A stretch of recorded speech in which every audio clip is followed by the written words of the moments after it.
¿Qué podemos decir de la reforma en Inglaterra? Bueno, lo primero que tenemos que entender bien es que se trata de una reforma que es muy distinta al resto de reformas de Europa y que va progresando como si subiésemos una escalera, va progresando de una forma muy a trompicones en realidad. ¿Por qué? Porque lo que tenemos, lo tenéis en el título de este apartado, es un cisma o una reforma. Bueno, pues hemos de decir que comienza siendo un cisma puro y duro. No es una cuestión de reforma de la Iglesia, es una cuestión de separación de la Iglesia de Inglaterra. En la persona y en la obra de Enrique VIII. Enrique VIII es un rey realmente, un mal rey, un mal rey.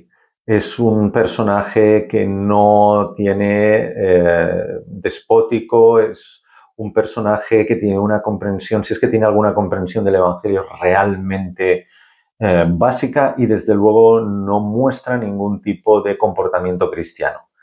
Por lo tanto, no estamos hablando de un reformador al estilo de Lutero, Calvino, Colampadio, Zuinglio. Son reformadores estos que con sus fallos realmente creen en el Evangelio, que realmente creen en el mensaje bíblico, que realmente tienen un corazón para Cristo. Pero en el caso de Enrique VIII no es así. En el caso de Enrique VIII todo viene por una cuestión familiar en realidad. Catalina de Aragón, que es su esposa, ha tenido diversos abortos y solo ha tenido una hija, María, que acabará siendo María I Tudor. Y esto hace que quiera divorciarse de ella. Va a pedir la nulidad matrimonial, pero claro, hay varios factores que hacen muy complicado que se le dé la nulidad matrimonial. Entre ellos que, pues eso, ya ha tenido una hija con ella, que acabará siendo reina de Inglaterra y ha tenido diversos abortos. Por lo tanto, la nulidad por no consumación es realmente complicada. Pero después, y por otro lado, y más importante que todo esto, es que Catalina de Aragón es la sobrina de Carlos V. Por lo tanto, Clemente VII, el Papa, no puede concederle el divorcio si no quiere enemistarse con la monarquía hispánica. Sería un suicidio político. Básicamente por eso no se le concede el divorcio. En cualquier caso, la reforma en Inglaterra va a tener este primer acto, podríamos decirlo así. Va a tener un primer acto en el que estamos hablando de un cisma, una separación. No hay nada que decir en cuanto a doctrina. Pero no va a quedarse así. ¿Por qué? Porque en la historia de Inglaterra ya hemos estado viendo que hay reformadores con anterioridad. Tenemos a John Wycliffe, tenemos a los Lollardos, que son sus seguidores, que estaban predicando a todo lo largo y ancho de Inglaterra, y por lo tanto la gente ya estaba acostumbrada a escuchar el mensaje bíblico en su propia lengua, con lo cual lo que le viene de fuera, lo que le viene de la reforma protestante continental, no les va a resultar extraño, ya están acostumbrados en alguna medida a esto. Esto por un lado. Pero después, y por otro lado, es que se dan otros eruditos ingleses que en ese mismo momento y momentos anteriores, justamente anteriores, están abogando por las tesis reformadoras. Tenemos a William Tyndale, que va a traducir la Biblia, ya no como lo hicieron los Lollardos, John Wycliffe, que lo hicieron desde la Vulgata latina, sino que lo va a hacer desde los idiomas originales. Por lo tanto, tenemos el texto bíblico, un buen texto en inglés de la Biblia. Y por otro lado tenemos personajes que se van a oponer a Enrique VIII y que van a pagar con su vida. Es paradigmático en este sentido el que conocemos en castellano como Tomás Moro o Thomas More.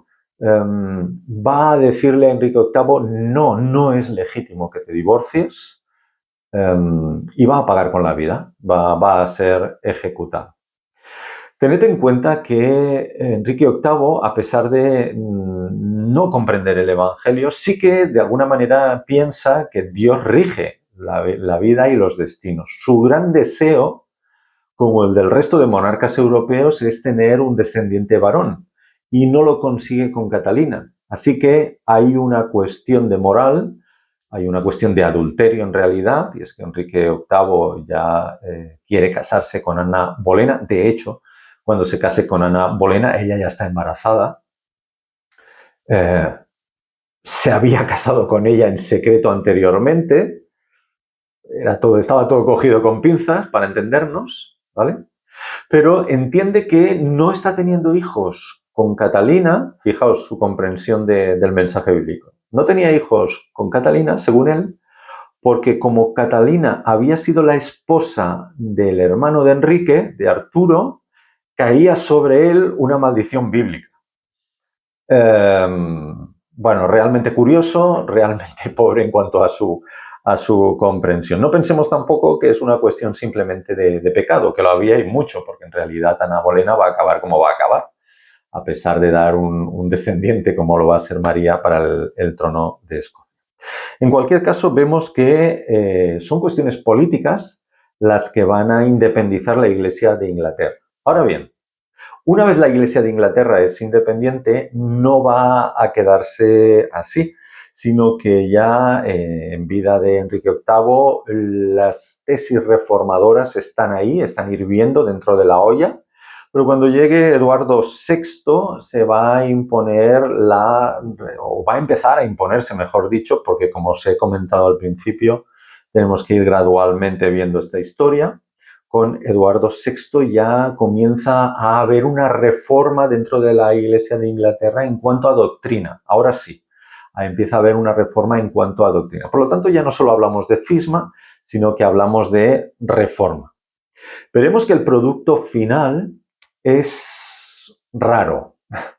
La Iglesia de Inglaterra o la Iglesia anglicana es, por decirlo de una expresión sencilla, es el hijo raro de la Reforma, no tiene mucho que ver con el resto de reformas, pero es tremendamente importante para la historia del protestantismo y por tanto también del evangelicalismo, es decir, nuestra historia, porque va a ser en su seno donde van a estar los puritanos, que van a dar una vuelta de tuerca a la teología protestante y de donde va a surgir en realidad el evangelicalismo. Por tanto, es tremendamente importante, muy importante.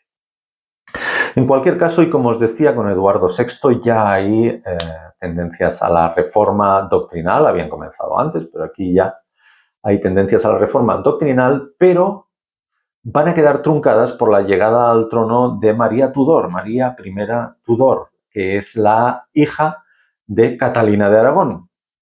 Por lo tanto, tremendamente católico romana, tremendamente, al punto del paroxismo. Ella se va a casar con el gran paladín del catolicismo romano, alguien que se había propuesto extirpar el protestantismo de la faz de la tierra. El rey de España, Felipe II. Por lo tanto, son un matrimonio que tiene un objetivo claro y es que Inglaterra vuelva a la obediencia a Roma. Inglaterra vuelva a ser de nuevo católica. María va a morir sin descendientes y esto va a hacer que suba al trono su hermanastra Elizabeth I.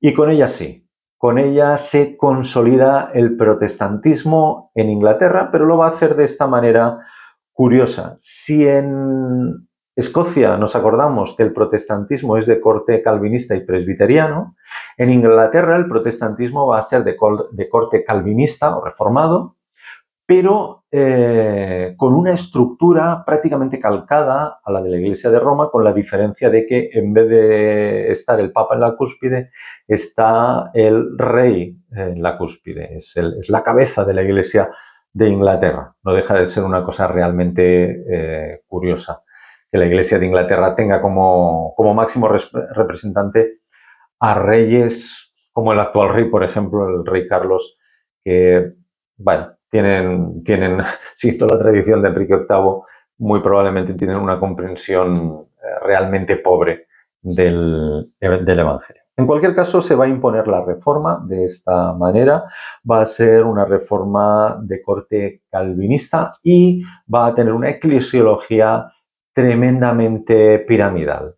Vemos que la institución pesa tanto o más en muchas ocasiones que la comunidad. Acordaos de aquellos conceptos de institución y comunidad. Bueno, pues la institución es un elefante en la Iglesia de Inglaterra. De hecho, y con el tiempo, Los grandes prelados de la Iglesia de Inglaterra son en realidad funcionarios al servicio de la corona. Por lo tanto, tenemos una iglesia realmente curiosa. No es de extrañar, por tanto, y aquí me adelanto ya a algunas lecciones que veremos más adelante, que sea en el seno de esta iglesia tan piramidal que surgen iglesias libres, iglesias que pretenden volver a las fuentes, no solamente de la Reforma, sino a las fuentes bíblicas, para tener una iglesia, pues eso, con base más bíblica. Pero eso lo iremos viendo en los temas siguientes. A continuación veremos el tema 8, los movimientos disidentes, porque los hubo.